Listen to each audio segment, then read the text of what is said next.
नुमाइंदा जियो न्यूज़ हमें अपडेट कर रहे हैं। ये खबर से मुताबिक हमने आपको अपडेट किया कि डॉक्टर आमिर लियाकत हुसैन इंतकाल कर गए।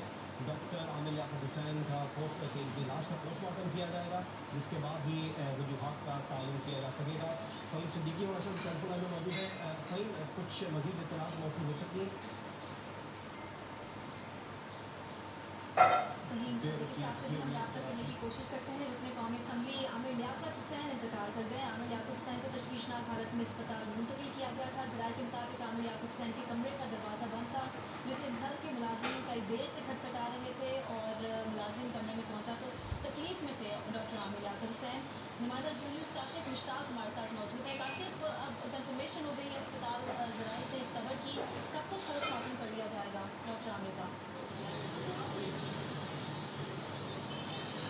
कुछ देर बाद जो है वो पोस्टमार्टम मुकम्मल कर दिया जाएगा अस्पताल में। इस हवाले से हम इस वक्त इनके घर पर मौजूद हैं। घर पर एसएसपी ईस्ट यहाँ पहुँचे हैं। उन्होंने भी मुझे कंफर्म किया, मेरी काफ़ी डिटेल में उनसे बात हुई तो उनकी जानिब से बताया गया कि 15 पर जो है वो इनके जो ड्राइवर है जावेद, उनकी जानिब से बाकायदा ये इतला दी गई कि कब से वो दरवाज़ा